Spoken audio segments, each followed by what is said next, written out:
What's cracking, people? Welcome back to the channel. Hope you're all doing well. Today we are building a full-blown system from the ground up. The objective of this build is going to be so that theoretically those of you who might be building a system of your own at home can assemble it almost in real time as you watch me build mine. And so this is really just to help those of you who are maybe new to PC building, if it's your first time, or if you just need a refresher on how to assemble this stuff.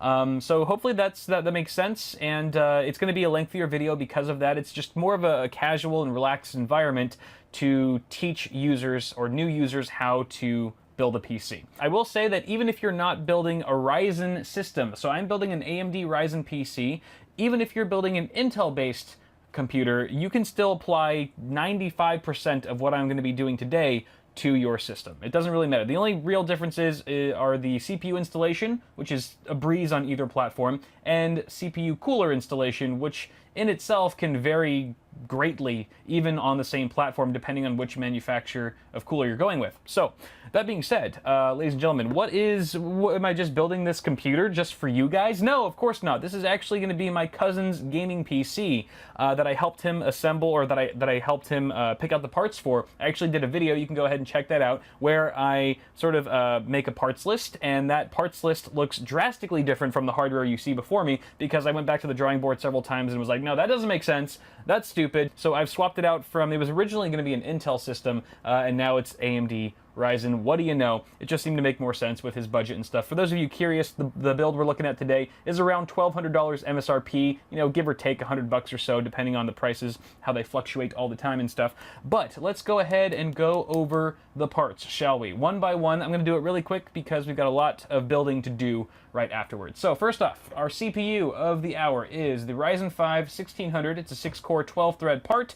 It boosts up to 3.6 gigahertz. I am going to try to push that a bit further with a manual overclock for Brandon. He's not into overclocking. He's not too familiar with it, so I'm going to try to squeeze the most performance out of it as I can with the help of this cooler. Now, this was originally the cooler that Brandon bought and paid for. Is this one right here. This is the CryoRig H7, a really great price to performance cooler. However, I forgot to tell Brandon to also pick up or order an AM4 bracket to go along with it, because it doesn't come with one, so it's not supported with Ryzen natively out of the box. So it's going to take probably a few weeks for that bracket to get here. So in the meantime, we're using this Noctua NH U12S. Fantastic cooler. Brandon can decide if he wants to keep this one or swap it out for the H7 once the bracket arrives and that sort of thing. So that takes care of that. We've also got a B350 Tomahawk motherboard from MSI. This is a fantastic little budget board. I believe that this is one of the ones that has a PLX chip, so it supports Crossfire and all that jazz. It's a really nice sort of a black and red color scheme. Actually, the red is very subtle on the VRM heatsinks. Probably shouldn't clash with anything else in the rig, but fantastic little board here that is going to be paired with the GTX 1070 Super Clock Edition from good old EVGA. This is still, I think, one of the more affordable 1070s that you can find on the market. However, it's a blazing fast card, and it's certainly going to kick ass and raid some frames for today's system. The memory kit, I almost forgot about that down there. It's a the 16 gigabyte kit. Where'd you get that 18 gigabyte kit from?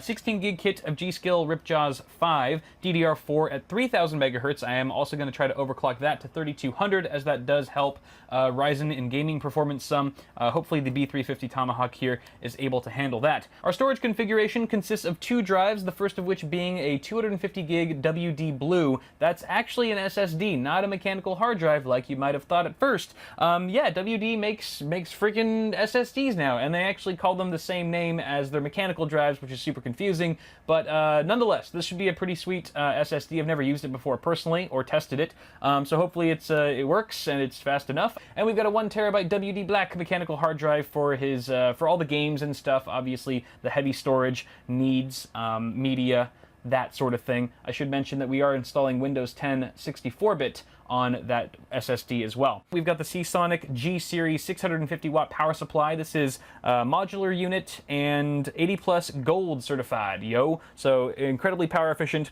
And it's also, what was I going to say? It's a Seasonic. Seasonic is a great power supply brand. They are very reputable.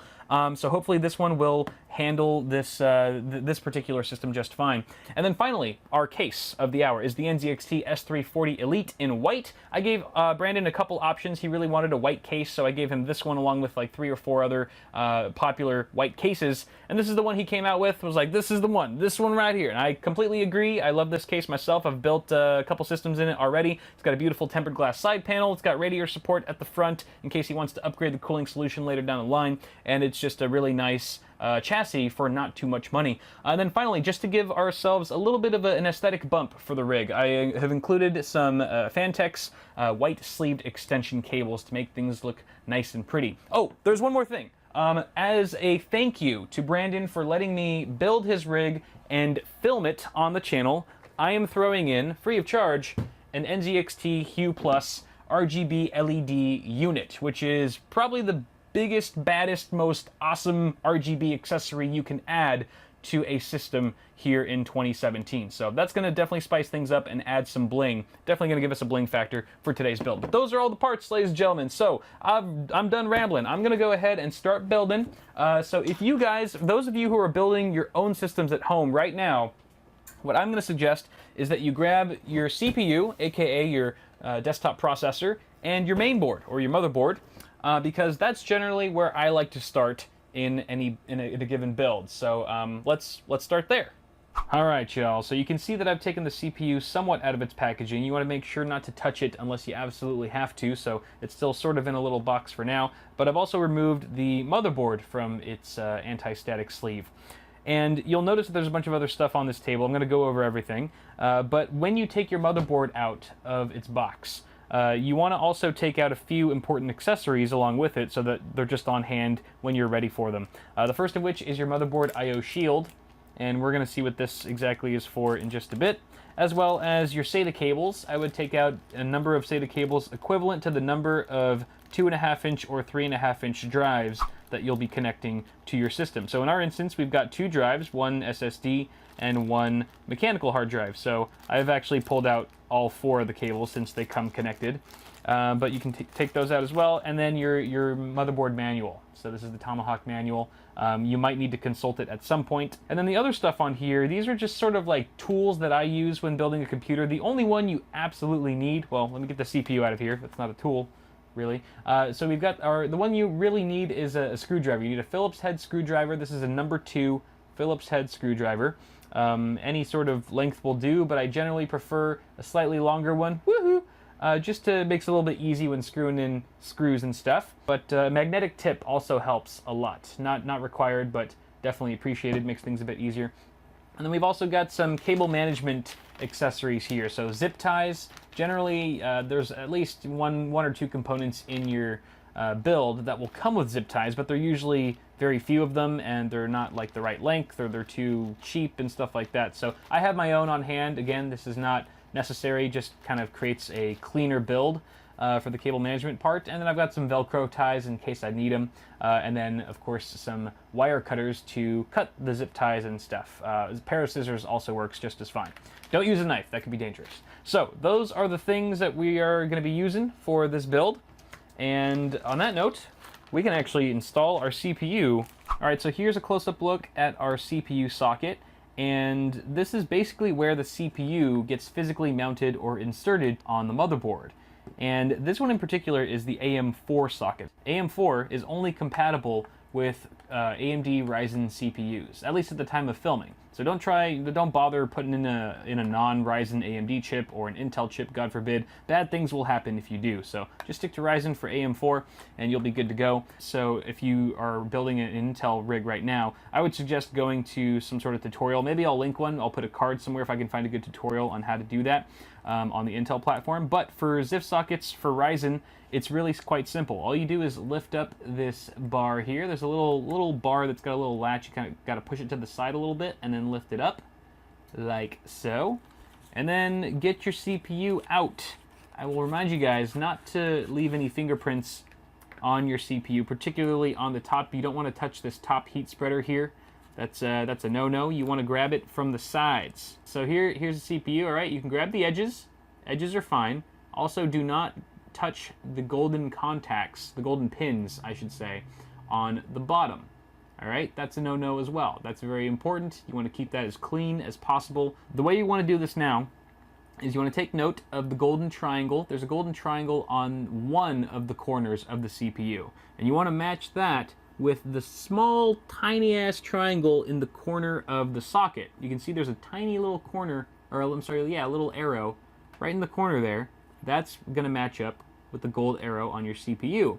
So the way you want to do this is grab it with one hand, one finger on each side. I use my thumb and my index, and you just go straight down into the socket. You'll notice that the pins, you have pins on the bottom and you have pin holes in the socket. So obviously you're going to be slotting all those pins into all those holes, and it should just drop down. It should feel snug. It should feel like it's in there, and you can give it a little wiggle to make sure that it's fully down. Looks good. And then you take the lever and you just push it back to where it was. There will be a little bit of pressure. Don't let it scare you though. And once the lever locks back into place, voila, you've just installed a CPU. Now some CPUs, including the one that we're using today, come included with a stock cooler. And this one in particular comes with the AMD Wraith Spire, which is a fantastic stock cooler, but we're using something a little bit better. We're using that Noctua cooler that I mentioned earlier at the beginning of the video, so we actually don't need these mounting bars. These mounting bars on either side of the socket, those are for the stock cooler, but we don't need those. We want to make way for the Noctua cooler bracket, so we're going to actually remove these by unscrewing each of the screws. There's 2 screws on either side, and upon removing them, the mounting bracket should pop off just like that. Do the same thing for the other side. So we are going to want to keep the AM4 backplate in place because that's how we're going to mount our third-party air cooler here. And this is where things get a little tricky because there's no standard method for installing CPU coolers. It all sort of differs based on the manufacturer. This Noctua cooler installation will be vastly different than an NZXT cooler versus a Thermaltake cooler versus a Phanteks cooler, a Corsair cooler, and so forth. So this is really the only part in the build where I'm going to have to leave you guys on your own, I promise. So at this point, I want you to consult the manual that came with your air cooler or liquid cooler and follow it to a T. Follow the instructions there and you should be good to go. Make sure that you're also following the instructions in that manual that pertain to your particular socket. So again, we're running a AM4 right here. If you're using LGA 1155 with Intel or LGA 2011, then you want to make sure that you're reading the right instructions for that socket. But before I let you go and off to your own installation with the cooler, I will teach you how to apply thermal paste. And it's fairly simple. Thermal paste is basically a thermal interface material that basically is a heat conductor between the heat spreader of the CPU and the base plate of your cooler. It basically allows for heat transfer between your CPU and the cooler so that you get better absorption, better dissipation, and superior thermals. If you don't use thermal paste, you're going to have a bad day. You always, always, always want to use a proper application of thermal paste. So what you want to do, I have a little plunger here. Yours probably looks a little similar. I like to do the grain of rice method. So straight in the middle, it's just how it sounds. You want a grain of rice size of thermal paste. You can go a little bit bigger. I would say grain of rice works for LGA 1151, for example, and similar, because it's a smaller chip and you don't really need that much. Ryzen's slightly bigger of a heat spreader, so we're gonna do the green pea method. The green pea method is slightly bigger than the grain of rice. Bada bing, bada boom. Beautiful. All right, and ideally the theory here is that once you push this thing down, once you smack it down on the CPU, it's just gonna spread it across the entire heat spreader, and so you'll actually get much fuller coverage than what it looks like right now. So on that note, why don't you go ahead and install your CPU cooler while I install mine, and we'll meet back afterwards. Sound good? All right, go for it. Good luck. I believe in you.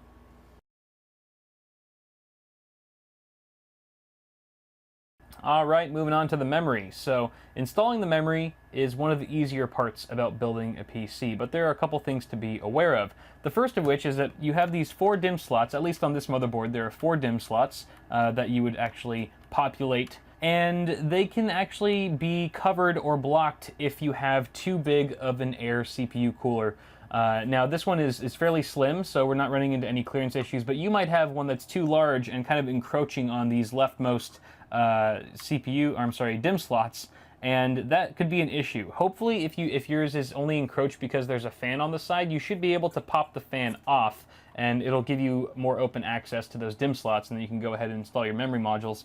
But if you are just running into some issues and there's no way around it, it's possible that you've just got some incompatible RAM that is just too tall. The heat spreaders on the RAM, which is the black enclosure that you see here, for example, is just too tall for the model of CPU cooler that you've purchased. You might want to look into that online, do some research to make sure that it is incompatible before you send things back and stuff, but that can occur from time to time. Assuming though that you don't have any clearance issues and that you have a free access to all these DIMM slots, you want to consult your motherboard manual to find out which of these slots should be populated with your modules, because it does matter. It does matter. No matter if you have 1 stick or 4 sticks or 8 sticks, you want to make sure that you're putting them in the right slots. And the only way to find that out is through the manual. So once you've done that, I've already found out that mine, my 2 sticks that I have here should be going in the 2nd and the 4th slot. So I've got that all figured out. So the next thing I want to do to actually install these suckers is I want to pull down these side latches. There's side latches on, in this instance, there's side latches on both sides of each DIMM slot. Some motherboards only have a fold down latch on one side and the other one is fixed. So if that applies to you, don't try to force one of the sides down. It's probably just not meant to move. But in this case, both of them fold down on either side. Now before you install these suckers, you want to make note of the little notch that's the bottom of the module. You can see it right there. It's off-center, which means that these are keyed PCBs, which means they can only go in a certain way. So you want to match that notch up with the notch that's in the DIMM slot itself, just to ensure that you're plugging it in the right way. Otherwise, you could damage the module. So once you've got that figured out, go ahead and line it up, and applying equal pressure on both sides of the stick, you want to apply force downward until both of those side latches that you popped down earlier snap back into place. So we just did the first one. Let's do it again for this guy. Even pressure downward, and voila. You can see that the latches, all 4 of the latches, are completely upright where they were before. So memory installation complete. Very straightforward and simple. Let's move on to the next step. All right, we've got our case now. So go ahead and get your case out of the box. Be careful with it, especially if you've got something like a tempered glass side panel. It can be very fragile.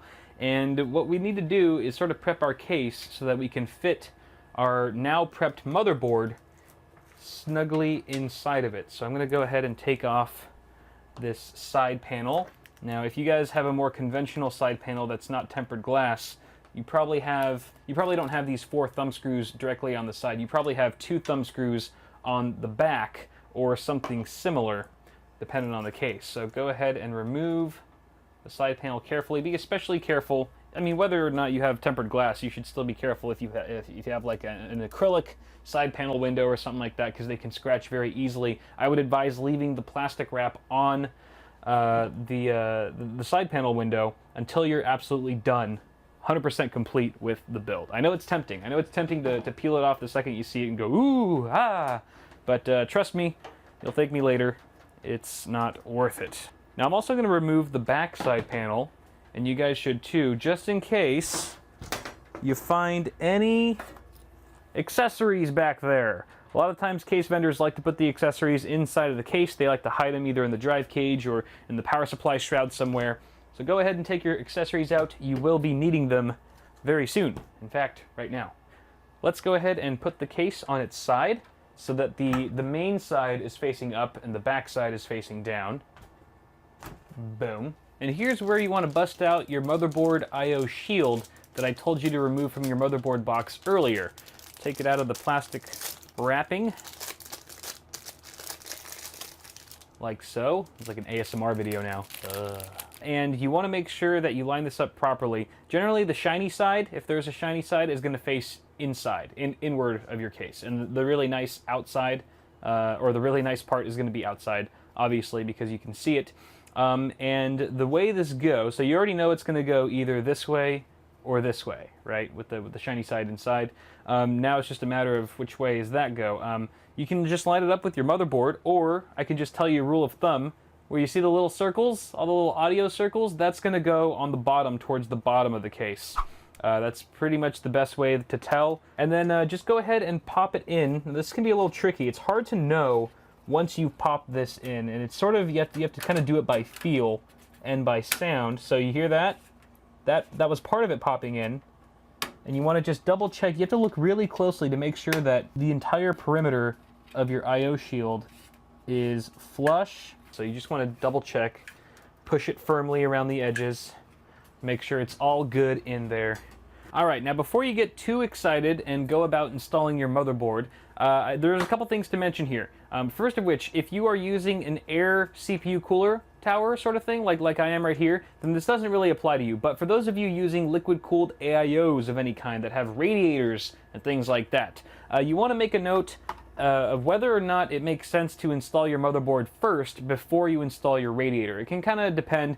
For the most part, I would say the rule of thumb is you install your motherboard first and then your radiator, but there are some instances where the reverse is true and makes more sense for that particular configuration. So you just want to sort of think it through. If you're not sure, maybe just look up in certain manuals to see what they suggest, or if it's not there, look online, but that is something to point out. The other important thing to note before you install your motherboard is that you have your motherboard standoffs installed. Now, NZXT has already done us the solid of pre-installing these, and these are these little metal pegs that are sticking out of the motherboard tray that give your motherboard a little bit of lift. It kind of prevents the trace layouts on the back of your motherboard making contact with the steel surface of the case itself to prevent any sort of shortages and things like that. So it's very important that you have these in place. Again, NZXT's already put them here, and if you're lucky, you'll actually get one in the middle, a peg in the middle that's it's got a little bit of a tit on it, a little bit of a lift off. It's a little bit taller than the other ones. It looks a little different than the other guys, and that's just so that you can have something to latch onto. There's obviously a hole in the middle of your motherboard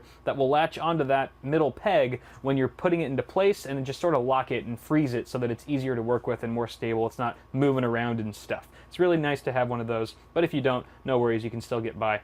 Now, the other thing to be aware of is that not all standoffs should be in the same place for every situation. For example, these are in the ATX configuration for ATX motherboards, which I in fact have right now. So that's good. So I don't need to change anything here. But let's say you were building for some reason with a micro ATX motherboard and you needed to rearrange the standoffs to accommodate that particular form factor.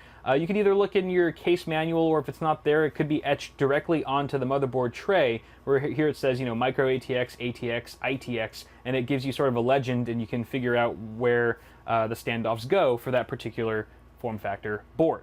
Now then, we can go ahead and mount our motherboard now that that's all out of the way. And I like to grab the motherboard by either side. I really try my best not to grab it by the CPU cooler. That's a bad habit of mine, I know, I need to stop. And then I just sort of just push it in there, just gently. I like to look at the back of the motherboard, or behind the case, so I can align the I/O, the rear I/O, with the I/O shield. And then if all goes well, the middle peg, the lifted peg, will latch on, and voila. The motherboard's not installed yet. Don't put the case upright. It'll just probably fall out and something will break.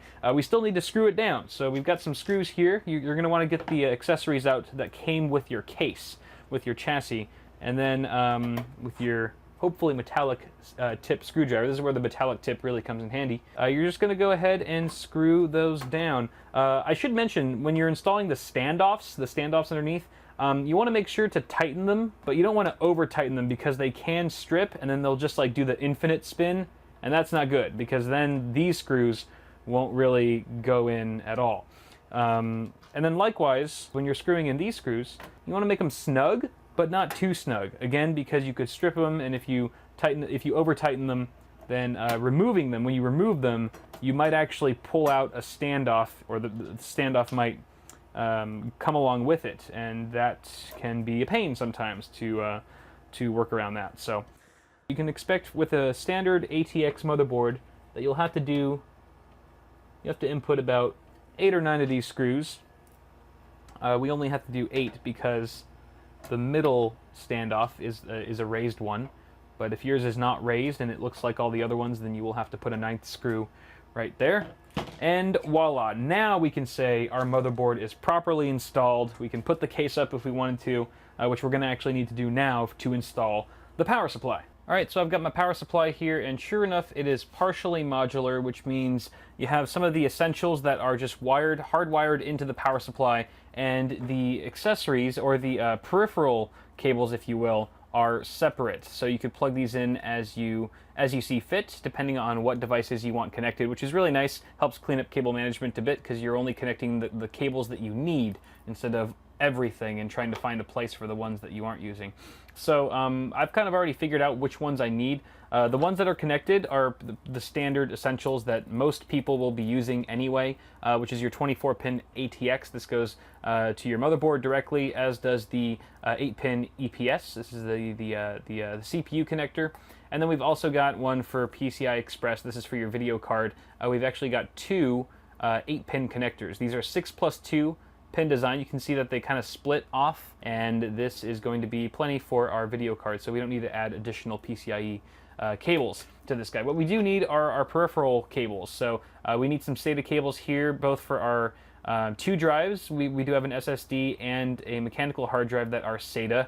They use SATA connectors, so we're going to need to power them with this SATA plug. You can see that there's actually 1, 2, 3, 4 SATA connectors on this one cable. So hopefully, if we wire things properly and this cable is long enough, we'll be able to wire both of those hard drives with one cable. Two birds with one stone, so to speak. And then we've got one more of those. This is another SATA cable, exactly the same as SATA power, that is actually a little bit shorter, and there's only two connectors on this one, and this is going to be going to our NZXT Hue Plus. You may have other SATA-enabled devices that need to be powered, such as, let's say, a built-in fan controller into your case. Or there's Molex as well. Molex is a completely different plug that did come included. We do have some Molex cables included with this power supply, but we don't have any Molex devices that are in this system, so we don't need to use those. The other thing is, with the matter of which way do you want to install the power supply, I generally say face down, especially with cases now having ventilation slots at the bottom with dust filters, as this one does. If your case does not have any sort of ventilation at the bottom here where the power supply mount is, then I would say flip it up top. Otherwise, I would go to the bottom.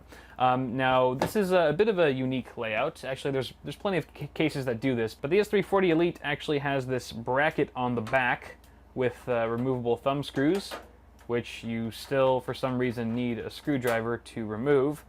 That's silly. And this is what you want to attach to the power supply first before you install it. I would say most cases do not use this method. Most cases you just slot the power supply in. That's the wrong way.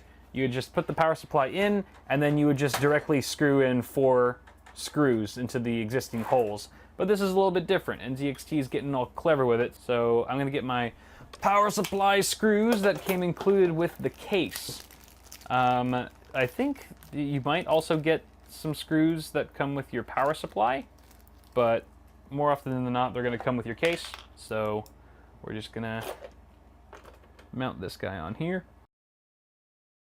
Alrighty. Okay, now then, before we install the power supply, I'm going to connect all the cables that I need right now, because it's a lot easier that way to connect them outside of the case than it is to try to finagle them inside once the power supply is already installed. First SATA cable, and you want to make sure that you're plugging it in. It's all labeled, so it says PCIe, that's for our graphics cards, the CPU, obviously, and then peripheral IDE/SATA, which is what we want. That's the one we want right there. So you can just pop that sucker in and do the same thing for our other one. Boom. Okie dokie. So then now, what I like to do is sort of group the cables together and push them through the back side of the power supply mounting area and just slot it in like that and screw her down. Now, some cases will have you mount the power supply from behind the motherboard tray this way. I'll just have you slot it in from this side as opposed to behind the case. But every case is a little bit different, so again, check your motherboard, or I'm sorry, your case manual for details. All right, that looks good for now. We're gonna leave the power supply cables as is for now. We're gonna move on to something else. Let's do the front panel connectors. Oh, how exciting. So here's a look behind your motherboard tray, and for starters you can see our power supply that we literally just installed with all the cables coming from it. But then you've got this whole other mess of cables that seems to be stemming from the front of your case. Apart from these two, these are fan cables, we'll talk about that later. And these are your front panel connectors coming from the front. Everything that's at the front of your case, including the power button, reset button, power and hard drive LEDs, USB ports, audio jacks, etc., that all needs to get wired to your motherboard one way or another, and that's what these cables are for. So each one represents a different thing. You've got your USB 3.0, which is the big blue one, USB 2.0, which is labeled, and these really tiny ones, tiny ones and make up your hard drive and power LEDs, your reset button, power button, etc. And then you've got special things that pertain to only some cases, like your HDMI port here, if you're into VR, and an HD audio for your 3.5mm headphone and microphone jacks. So yeah, we've got these to plug in. We're gonna have to flip the case around so that we can start wiring these guys correctly to their appropriate headers. Alright, so we're on the other side of the case now. You can see I've already routed all of my front panel connectors through the various cutouts in the case. Now I did this strategically. I didn't just pick any old cutout and stick a cable through. I actually routed each cable through the cutout closest to its appropriate header, which is why the HD audio connector, or the HD audio plug, is right next to the HD audio connector on the motherboard. The USB 3.0 connector is right next to the USB 3 header on the motherboard, and so forth. So that makes it really easy for plugging and chugging, plugging things in. I'm just going to go ahead and start with the USB 3.0. Now the USB 3.0, in fact, all of these except for the really tiny cables, the really tiny connectors, are keyed. So you want to make sure that you're plugging them in the right way, or you're going to have a bad day and break some pins. I have broken many a USB 3.0 pin before, so I am a little nervous right now. There we go. USB 3 is secured. Moving on to the little guys. We'll move on to the little guys. The little guys, so we've got power LED, and hard drive LED. The common one that's missing here that the S340 Elite does not have is the reset button, but that's okay. We're gonna locate it on the motherboard. It's right here for this particular board. You're gonna have to look it up in your motherboard manual. Each board's different as to where these little guys go. Actually, sometimes it's printed. Oftentimes it'll be printed somewhere on the motherboard telling you where the pins go, and in this case we do see that. Power switch is plus and minus that way. If you're not sure which way is plus or minus on the switches, I believe it's the you'll see a little arrow indicating plus, the positive. Side with the no arrow is the ground, and then we've got the hard drive LED, which is right there on the bottom. Underneath, this could be a pain. There we go. All right, little bastards are all plugged in.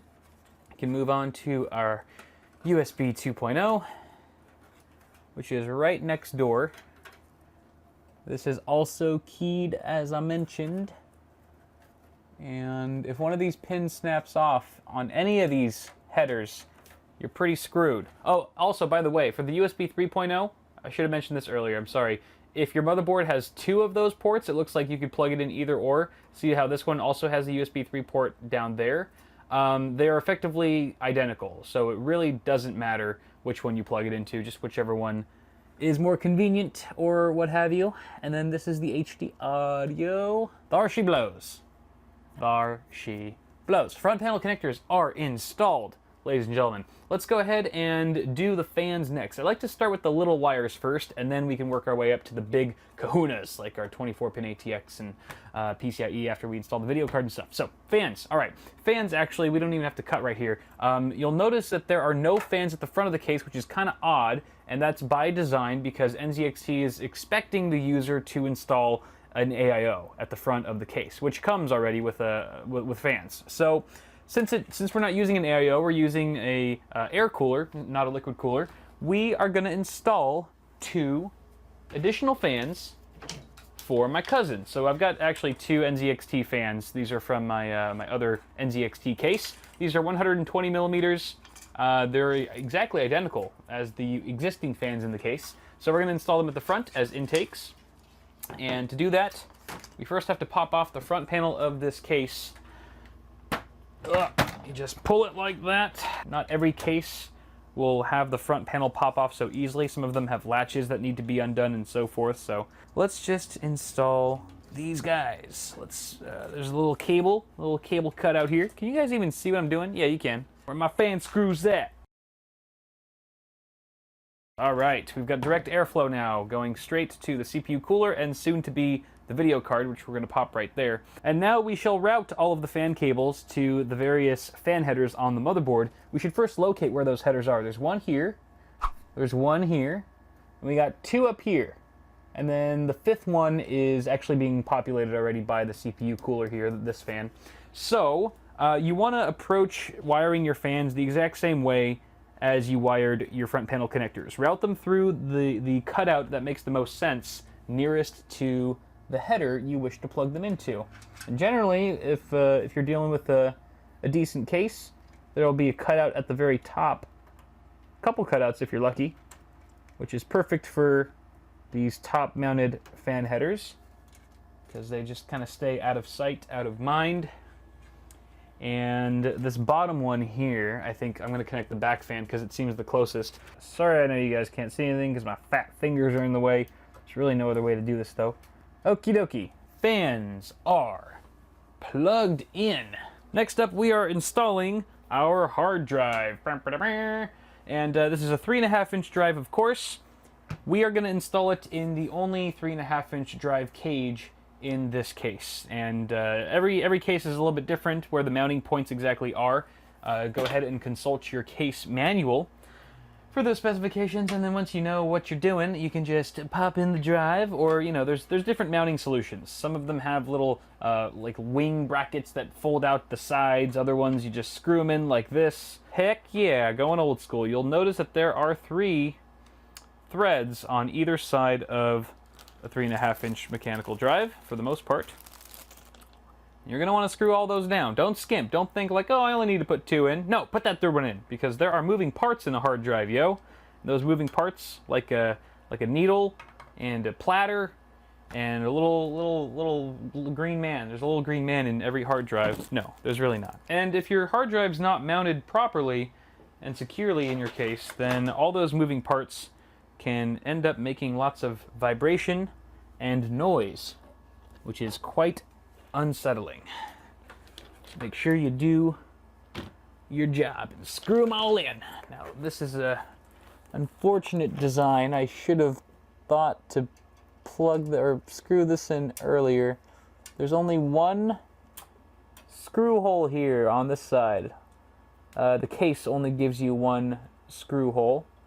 So I'm screwing it in with my hand, which is not good. I'm going to get a smaller screwdriver. I have a little screwdriver head here. That's really the only thing that I could fit inside of this tight space. Woohoo! Is just the tip. Woohoo! It should get it tight enough though. Woohoo! Alright, there's our hard drive. Look at him, so cute. He's all secure and mounted and stuff. Hey, what is this? What is this right here?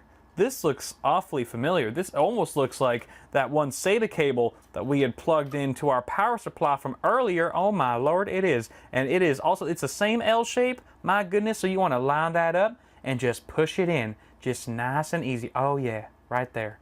That is firm. That is real firm. SATA power has been connected, but wait, there's more. You need data. So let's get a data cable. Remember the other accessory that I told you to get out from your motherboard box way back at the beginning of the video? Yeah, it's time. It's time to whip one of those out, if you know what I mean. So we're gonna get one of these. Now these have 2 different connectors, or 2 different ends. You could get flat. You can get flat on both sides, or you can get one flat and one right angle. It just depends on what the manufacturer has given you. Usually they give you 2 of each. And generally, if you're using the right angle, I like to save that for the drive itself, as long as it makes sense to do so. So that looks pretty good. And then the other end just goes into one of the SATA ports that's on your motherboard. I'll cut to a B-roll shot of that. Now, a couple quick things to note about the SATA data cable before we move on. First of which is that you will hear an audible click once you've inserted it far enough into the port, letting you know that you've established a secure connection. You can even tug on it, it won't budge unless you push down on the metal latch, only then will it release. The other thing is, how do you know which of these ports to plug into? I mean, they all look the same, but if you consult your motherboard manual, it will tell you which of these ports are wired to the native chipset on board, this one being B350, and which ports are wired or controlled by a third-party add-on controller. Add-on controller is good to have, but it shouldn't be your first choice. You should always opt for the native chipset on your motherboard. In this case, all 4 of these ports are natively controlled by B350, so it doesn't really matter which ones we go with. But if you were to connect, let's say, an SSD, in particular, it doesn't really matter for hard drives too much, but I'd still recommend native chipset anyway. If for sure an SSD, you want to be sure that it's plugged into ports controlled by the native chipset. Otherwise, you could incur a bit of a slowdown in certain situations. So, just to be safe, native chipset, check the motherboard manual. Good. Okay, you know what? While we're here, why don't we just stick in another one, so she said, for our SSD that we're about to install, yo. Sounds pretty good to me. Alright, I don't like the way that looks. I'm going to do it flat, like the other one. It will be creeping up behind him. Alright, there we go. Beautiful. Okay, now we gotta install our SSD. Alright, so as I've been saying throughout this video, every case is a little bit different, and that means you don't know. I don't know where you're going to be mounting your SSD to. I don't know if it's going to be above a power supply shroud like this one, if it's going to be behind the motherboard tray, maybe in a drive cage somewhere at the front. You just don't know with SSDs these days. They're just so darn small they can fit pretty much anywhere. So case manufacturers have come up with so many clever options for mounting them in different places. But consult, once again, your case manual to find out where you should place your SSD. Oftentimes they give you more than one choice as to where you want to mount it. I would mount it in the best place. That would be my recommendation. And there are 4 threads at the bottom of every SSD. There's also threads on either side of the SSD, so depending on the case maker, that will determine where you're screwing things in. In this case, obviously, we're doing it from the bottom. I like it better on bottom, personally. Oh, by the way, I took the sticker off the SSD already because it was hideous. Oh, you know what? This is an important lesson. Before you mount your SSD, you might want to think about plugging it in first with your SATA and data cables, if it makes sense. Again, use it as a case-by-case sort of suggestion. But in this particular situation, it does make sense to connect the cables first before mounting it down, because the port is hard to get to once the drive is mounted flat against the chassis. So I've got one cable for you here. There's the data. And now we give it power. When I say power, that you're supposed to come out when I say power. You ruined it. So let's go ahead and mount this just the same as we did with our hard drive. You might need to bend the cables a bit. You need to flex them a bit just to get them to play nicely sometimes. Look at my forearm. Ugh, working that out. Yeah, I've been screwing a lot lately. I don't even mean that in like a dirty way. I've been using the screwdrivers very frequently. Let's see. Why don't we mount the Hue Plus over here? You know, oh shit. I should have mounted the Hue Plus here because it's a little bit bigger. I don't want a big fat thing in the middle. I'm gonna swap it. I'm swapping it. I don't care. So the Hue Plus is also 2.5-inch form factor, although it's kind of a fatty form factor because it's like 30 times as thick as this thing. Get down onto the power supply shroud. Thumb screw, thumb screw, thumb screw. So this is the Hue Plus. This is the brain, if you will, that controls all the various effects and colors, blah blah blah blah. And this particular kit comes included with some strips that you can attach to the brain. LED strips, that is. Voila. So I realize that this part of the build doesn't apply to most of you because most of you aren't building with the Hue Plus. However, you can check out my video on the Hue Plus if you want more info on it. For now, I'm just going to go ahead and take care of this, but we're going to skip it for the purpose of this video and move on to the next part. All right, guys, now we're plugging in our meaty connectors. They're not really called meaty connectors. They're just the bigger plugs, certainly much bigger than the front panel connectors or the fan headers. So starting with the 24-pin ATX. This is our supplemental motherboard power connector, and it's the big one. It's the big, fat, chunky one. It's hard to miss. 24 pins, if you want to count them, just to be sure. And you'll notice that there's a clip on one side and no clip on the other. All right. Remember that clip, because there'll be a little edge sticking out, a little latch on one side of the connector, so the clip will go on that side. So yes, these are keyed. They will only go in that one way. Sorry, my hands are in the way. Oh boy. Boom. All right, it's plugged in. Next up, we've got our 8-pin CPU connector, and this looks like 2 cables, but it's actually just one. And it splits off into 2. The end that splits off into 2 is the part you want to plug into your motherboard. Sometimes when it's split, you'll actually have a little mechanism to lock the 2 halves into place so they stay together, like so. And then the header on the motherboard that you plug this into is typically located in the top left corner, right there. So you just gotta feel around for it. This port here can be a pain, especially if you don't have much room. And hopefully I remember to put an annotation when I was talking about installing water cooling radiators that sometimes it's best to install your power supply first and then your motherboard, and then plug in this gosh darn cable before you install your radiator, because sometimes the radiator, if you're mounting it at the top of the case, can easily block your 8-pin cable. That's good though. There's a cutout at the top of the case, fortunately. Thank you, NZXT, for that. Just route it right through. Oh, there's our LED strip falling down.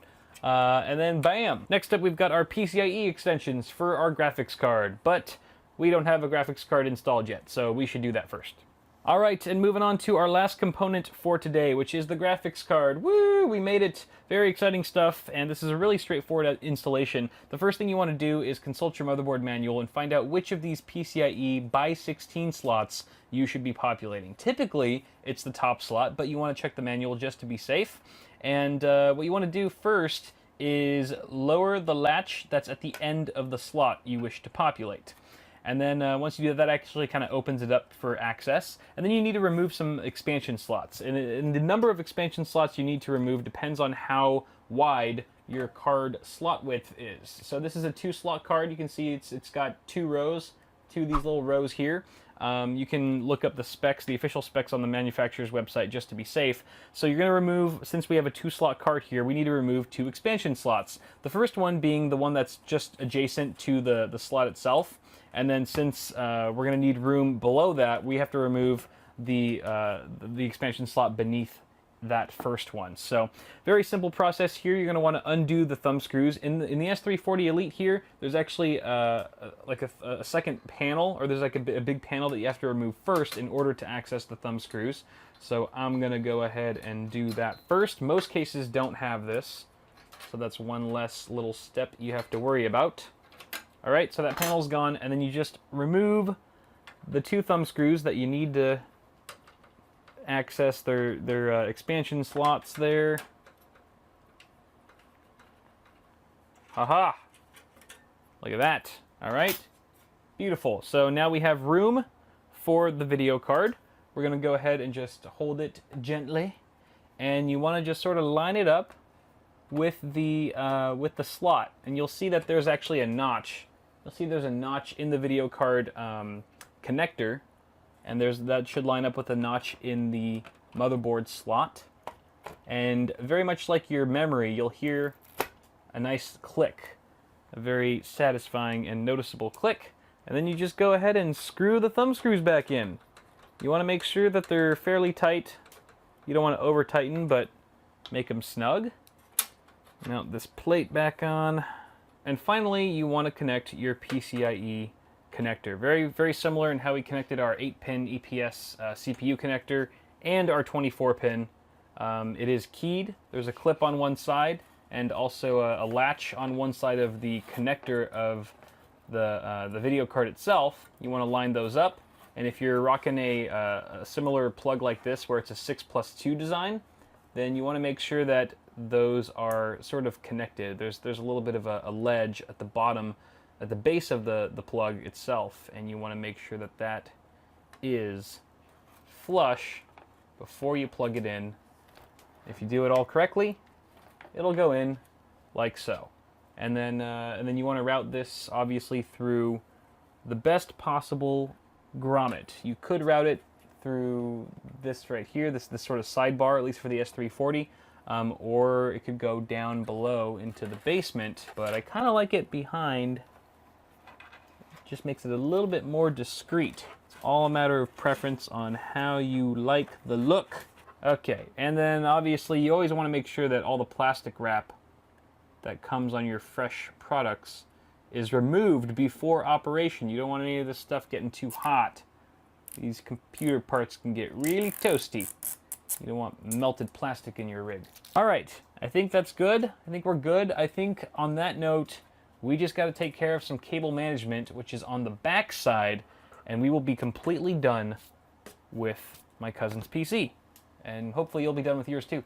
So where do you even begin with something like this? This is pretty intimidating if it's your first time or you're not too familiar with how to do this, but it really is quite straightforward. And honestly, guys, I've done, this is sort of an old video, but I have a in-depth video on cable management. So you can go check that out for even more detail than I'm going to give here. This is going to be more high level. But essentially, you have to see at first what you have to work with in your case. So this one in particular has a huge basement. There's just like this huge enclosure that goes over the power supply and the drive cage, and you could just stash a bunch of cables down here and it wouldn't be visible on the other side whatsoever, which is your beauty side. You want that side to look nice. This side, more or less, it doesn't matter as much. It's kind of a personal preference thing. But for me, since I have this nice basement to work with, I am going to be taking advantage of that and stuffing a lot of cables in there, being a little bit lazy, but hey, if it's there for a reason, I'm going to use it.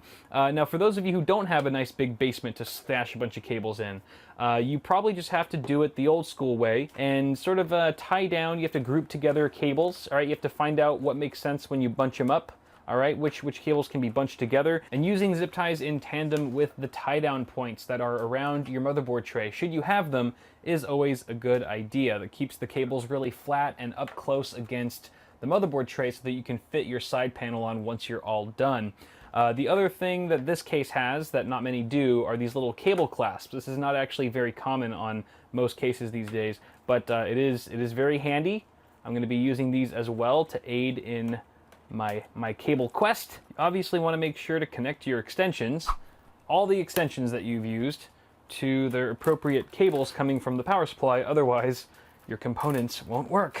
So fortunately, thanks to NZXT's brilliant cable clasps here, I don't really need to use many zip ties at all, but I will use it for our 8-pin CPU connector here, since it's sort of off in right field. Once you're done with your zip tie, you can go ahead and snip it off with your wire cutters or scissors, whichever one. And we didn't even have to use any Velcro straps because just the cable management in this case is super boss. But there you guys have it. There's cable management, pretty much done.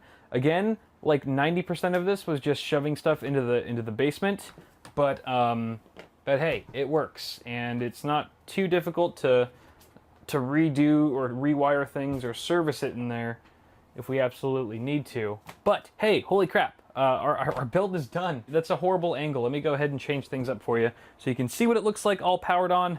Alright guys, so I discovered the audio clip for this outro was actually corrupted after I sent the rig home with my cousin, so I gotta do this lame voiceover while you watch me turn the system on for the first time, but technical catastrophes aside, the build was a success. The rig posted just fine and seems to be in healthy working condition, so hopefully those of you building at home find yourselves in the same boat and you're now ready for Windows installation or whatever operating system you choose to go with. I'm sorry if this video didn't have the same amount of polish as some of my other content because it was just really long and kind of difficult to edit, but I hope it helped you along with your own build and leaves you with a new sense of confidence and appreciation when assembling a PC. So if you enjoyed the video, don't forget to toss me a like on it before you go, and feel free to subscribe to the channel for more tech stuff on the way. Have a good one, guys. Thanks so much for watching, and I'll see y'all in the next one.